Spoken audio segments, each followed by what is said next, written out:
Okay. It's raining in-game and in real life. Jesus Christ.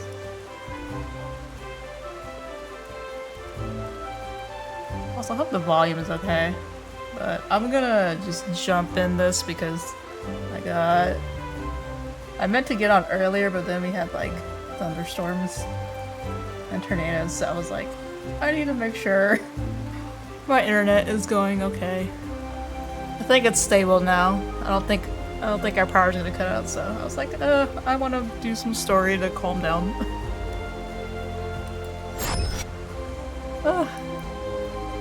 But I'm gonna start with doing the Easter event because I need to get that out of the way.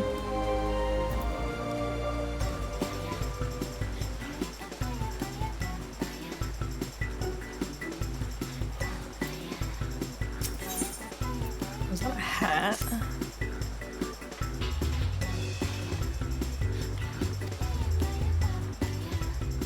Geely Aliapo?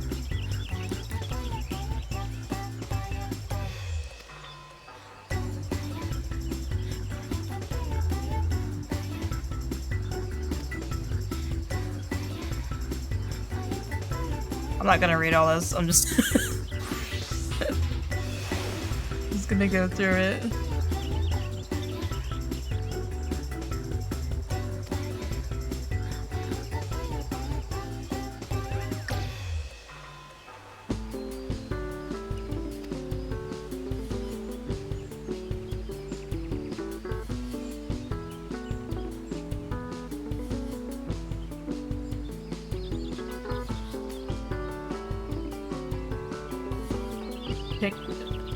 Master Pollen Minzo Minza's preeminent chicken farmer? Oh, because of weight. Chicken eggs. That sounds exciting.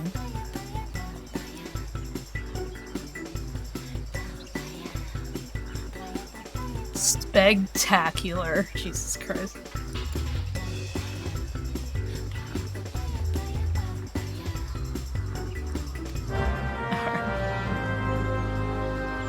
You didn't read a lot of this either. I was so confused because I remember I was walking through the city and I was hearing this music. And I was like, am I playing a music? Like, do I have a YouTube video up or something? It's like, no, it's literally how this song goes. It's like, boom, baya.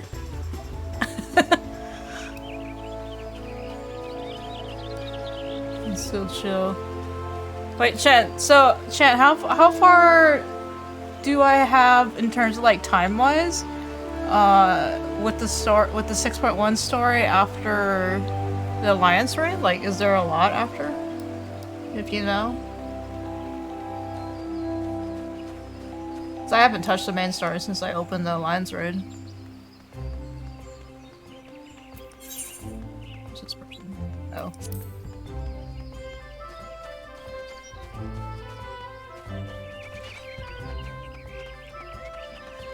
Really? An hour? Oh my goodness.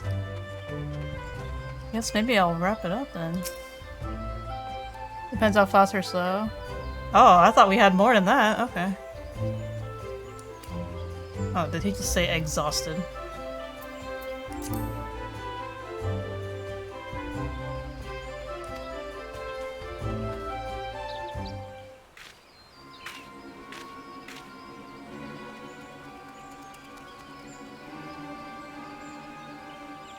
The raid stories still have a few more quests. Okay.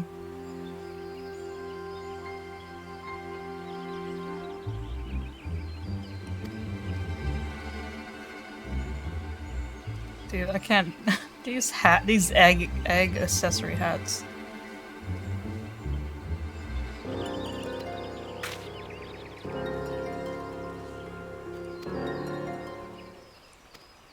Oh, he did.